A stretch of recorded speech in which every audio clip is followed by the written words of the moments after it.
Le jour de l'indépendance de l'Ukraine, le 24 août, la Russie a été la cible d'une attaque massive de drones. Et voilà que les Russes se plaignent déjà qu'un des drones aurait frappé la centrale nucléaire de Koursk. Et en général, c'est une menace pour la sécurité nucléaire. De plus, une frappe a également eu lieu aujourd'hui à Oust-Louga. C'est un terminal pétrolier près de Saint-Pétersbourg, d'où sont exportés des produits pétroliers.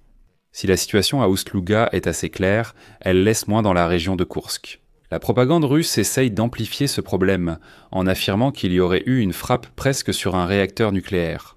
En fait, ce n'est pas si dramatique.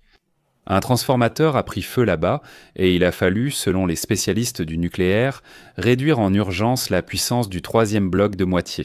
Mais les Russes essaient déjà d'amplifier cette histoire. L'Ukraine affirme d'abord ne pas avoir frappé la centrale nucléaire de Koursk. Et les Russes eux-mêmes ont reconnu que l'endommagement du transformateur s'est produit justement à la suite des tentatives d'abattre un drone qui volait quelque part, et que les débris sont tombés et ont frappé le transformateur. Mais je propose d'analyser en détail toute cette attaque. Faite sur la centrale nucléaire de Koursk, qu'a-t-on officiellement reconnu? Quel a été le commentaire de l'Agence internationale de l'énergie atomique? Ce qui est très important.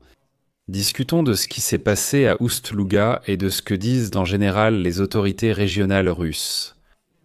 Comment Kiev réagit-il à tout cela et quel sera l'impact sur les exportations russes, les assurances et bien sûr sur les nerfs russes et la logistique militaire? Je m'appelle Alexei Ptchi. Aujourd'hui, nous sommes le 24 août. Avant de commencer, je vous demande de vous abonner à cette chaîne, de mettre un like, d'écrire n'importe quel commentaire et surtout de vous abonner à ma chaîne Telegram Ptchi News. Le lien se trouve dans la description de cette vidéo. Alors, commençons par la centrale nucléaire de Koursk. Je vous le dis, il ne faut pas se laisser influencer par les gros titres et faire attention aux formulations. Et voici ce que Reuters écrit littéralement. La centrale nucléaire de Koursk a signalé un incendie dans un transformateur auxiliaire, après quoi la puissance du réacteur numéro 3 a été réduite de 50%. Il n'y a pas de fuite radioactive. Bon, je traduis en langage courant. C'est la partie inactive du réacteur qui a brûlé, disons, l'équipement annexe, c'est-à-dire le transformateur. Mais il a fallu réduire la puissance du réacteur pour stabiliser le système. Citation. En fait, la puissance a été réduite de 50%, il n'y a aucune fuite. C'est la clé pour évaluer la situation de manière sobre, et non avec l'hystérie que les propagandistes russes essaieront de provoquer. Maintenant, en ce qui concerne l'Agence internationale de l'énergie atomique, l'Agence de sûreté nucléaire de l'Organisation des Nations Unies ne tire pas de conclusions hâtives et parle prudemment. Elle est informée des rapports, mais il n'y a pas de confirmation indépendante. Et la deuxième chose importante, le régulateur répète le mantra que nous entendons à propos de la centrale nucléaire de Zaporijia. Les installations nucléaires doivent être protégées en tout temps et partout. Eh bien, ce ton est de simplement une sorte d'assurance, comme pour dire « nous ne faisons que recueillir des faits, puis nous tirons des conclusions, sans prendre parti pour aucun camp ». Et voilà que les responsables russes, comme on pouvait s'y attendre, mettent l'accent sur la menace. Les autorités russes, dans l'esprit de la sécurité d'abord, puis tout le reste, déclarent que les attaques créent une menace pour la sûreté nucléaire. C'est déjà une façon de présenter les choses pour montrer que, regardez, l'Ukraine frappe désormais des sites atomiques, des installations nucléaires. Même si le niveau de radiation était normal, toute agitation autour de l'infrastructure nucléaire devient immédiatement une zone rouge pour les politiciens et la propagande. Je tiens tout de suite à préciser que, au Centre ukrainien de lutte contre la désinformation, ils ont déclaré que les médias russes diffusent donc déjà des manipulations autour de la centrale nucléaire de Koursk, accusant l'Ukraine de prétendument créer une menace pour la sécurité nucléaire. Donc, comme je l'ai déjà dit, l'Agence internationale de l'énergie atomique affirme qu'il n'y a pas encore de confirmation.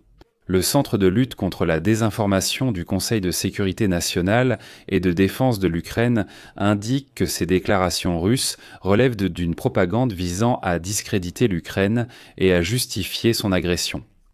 Je rappelle que la Russie a déjà plusieurs fois diffusé de telles fausses informations.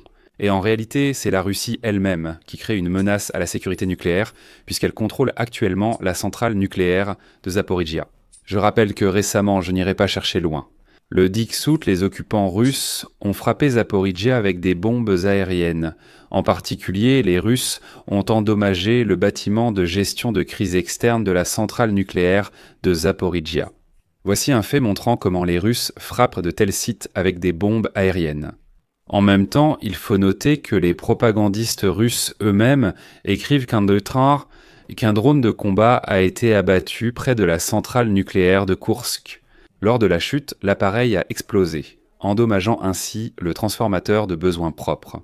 Le troisième bloc a été déchargé de moitié. C'est-à-dire que les Russes admettent eux-mêmes que c'est eux qui ont abattu le drone qui volait quelque part, et que ces débris sont tombés et ont frappé le transformateur.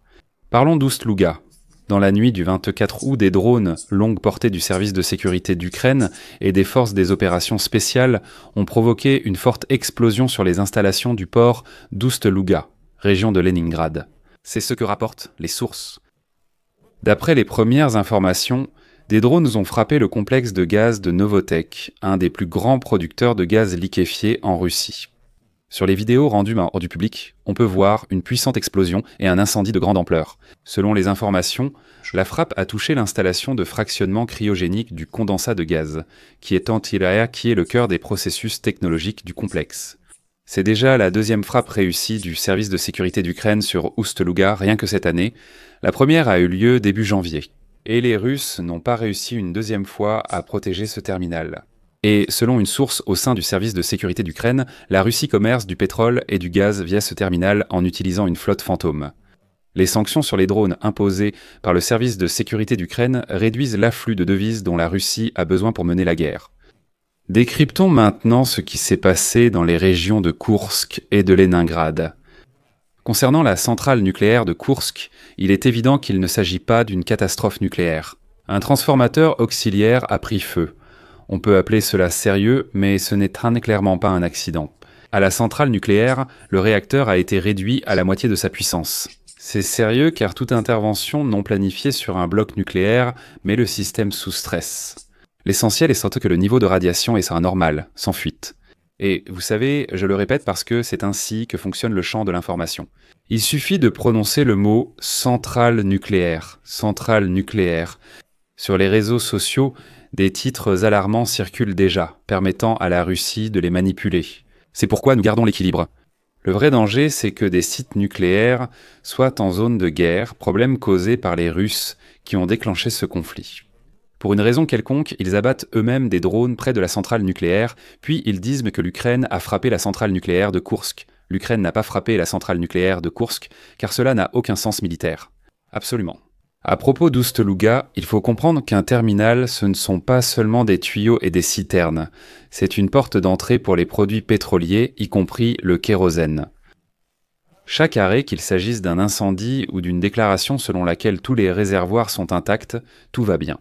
Cela oblige tout de même les assureurs et les traders à réévaluer les risques. Cela signifie donc des assurances plus chères, une logistique plus compliquée, une chaîne logistique plus longue pour remplacer les livraisons en cas de problème ici, et ainsi de suite. En gros, une frappe sur un terminal, c'est une frappe sur l'argent. Tout cela n'est pas fait pour une belle image d'explosion. Ce sont de vraies sanctions. Ce sont réellement des sanctions que l'Ukraine impose contre les Russes. Reuters insiste sur la géographie de l'exportation. L'Asie, Istanbul, un nœud où la Russie gagne de l'argent actuellement. Autrement dit, ce sont les endroits où elle envoie ses produits pétroliers, y compris le gaz naturel liquéfié depuis ce port. Les médias occidentaux s'interrogent désormais sur les raisons pour lesquelles Kiev lance en une nuit de telles attaques contre le terminal plus, la région de Koursk, etc. Et comme l'écrit Reuters, le but est d'imposer une discipline du risque à Moscou.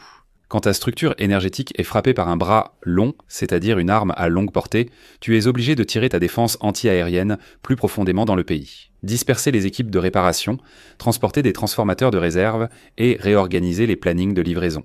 Ce sont des centaines de petites décisions qui, au final, ralentissent à la fois le front et l'approvisionnement. C'est ce que l'Ukraine cherche à obtenir. Étirer le système nerveux de la guerre de telle sorte que chaque nouveau coup ne soit plus une sensation mais une routine que l'économie russe digère de plus en plus mal. Enfin, concernant la panique nucléaire que les Russes tentent de provoquer, l'Agence internationale de l'énergie atomique dit assez clairement qu'il ne devrait y avoir aucune panique. Mais nous voyons déjà comment Moscou porte ce sujet sur les plateformes internationales, affirmant que l'Ukraine menace la sécurité nucléaire. C'est déjà trop, comment est-ce possible ? En réponse, Kiev a sa propre logique. Kiev dit « Écoutez, vous avez amené votre guerre ici, vous avez déclenché cette guerre à grande échelle, vous avez pris la centrale nucléaire de Zaporizhia, les Russes le frappent car les villes ukrainiennes, les Russes le frappent en l'énergie ukrainienne chaque jour. À quoi vous attendiez-vous? Vous pensiez être en sécurité ? Non, des drones et des missiles vont tomber sur vos têtes. Et maintenant, c'est votre problème si vous abattez ces drones qui tombent ensuite sur certains sites de la centrale nucléaire de Koursk. Et par conséquent, ce qui est très important pour nous, c'est que le régulateur de la Organisation des Nations Unies, l'Agence internationale de l'énergie atomique, déclare qu'il n'y a pas de confirmation indépendante d'une quelconque panique. Nous rassemblons tous les éléments pour avoir une vue d'ensemble. La puissance du réacteur numéro 3 à la centrale nucléaire de Koursk a été réduite de moitié. Il n'y a aucune fuite, fait numéro 2. Un violent incendie touche l'embouchure de la Louga. Les réservoirs semblent intacts, mais c'est un gros problème pour les Russes. Fait numéro 3. Des attaques massives de drones dans différentes régions russes en une seule nuit. Les Russes ont déclaré avoir abattu 95 drones, 40. Et dans l'ensemble, l'Ukraine déplace systématiquement la guerre sur le territoire de l'agresseur afin d'exercer une pression systémique sur le secteur énergétique et les exportations russes. C'est exactement cette guerre d'endurance que Moscou a elle-même déclenchée. Moscou a prolongé cette guerre pour essayer, vous savez, de voir qui tiendrait le plus longtemps. Voilà, nous appliquons la même logique sur le territoire russe. Et pour finir, j'ajouterai que de telles attaques changent réellement le coût de la guerre pour les Russes. Pour les entreprises russes, assurer et transporter du carburant coûte plus cher, et elles rencontrent des difficultés. Il devient plus difficile pour les militaires russes de couvrir à la fois le front et l'arrière, et il devient de plus en plus difficile pour les diplomates russes de convaincre le monde qu'il s'agit d'une opération militaire spéciale. La propagande russe a plus de mal à convaincre les Russes mal informés que la guerre se déroule uniquement en Ukraine. Cela ne vous touchera pas, vous n'êtes que de la chair à canon. Allez mourir, mais la guerre ne vous atteindra pas.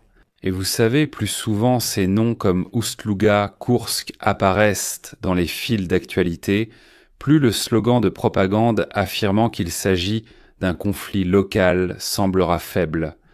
Ou, eh bien, Dieu merci, il ne crie non plus que c'est une guerre civile, comme il le disait, je me souviens, jusqu'en 2022. Cette guerre est depuis longtemps mondiale. Voilà, que ce soit en termes de logistique, de prix ou de tout le reste, et il faut comprendre que de telles frappes doivent vraiment s'intensifier, et, à en juger par le fait que l'Ukraine a développé le missile à longue portée Flamingo, capable de parcourir 3000 km, ce genre d'attaque ne fera qu'augmenter. Eh bien, les Russes doivent être plus attentifs à la façon dont ils abattent les drones qui les attaquent. Et voilà, le boomerang revient toujours. Je me souviens comment les Russes malpropres racontaient aux Ukrainiens, se moquaient d'un cas des Ukrainiens en disant « Ah, pourquoi abattez-vous des missiles et des drones au-dessus des villes paisibles alors que leurs débris tombent sur les immeubles résidentiels ? Pourquoi abattre un drone se dirigeant vers une cible militaire au risque que ces débris chutent sur la centrale nucléaire de Koursk? Pourquoi faites-vous cela? Laissez ce drone tranquille. Qu'il vole et accomplisse sa mission de combat sereinement. Pourquoi essayez-vous de descendre quoi que ce soit? Comment cela sonne-t-il maintenant? Et là, je vais mettre des points de suspension. Écrivez votre avis, vos conclusions dans les commentaires sous cette vidéo. Abonnez-vous à la chaîne, activez la cloche et n'oubliez pas de mettre un like. C'est tout pour aujourd'hui. Prenez soin de vous. Au revoir.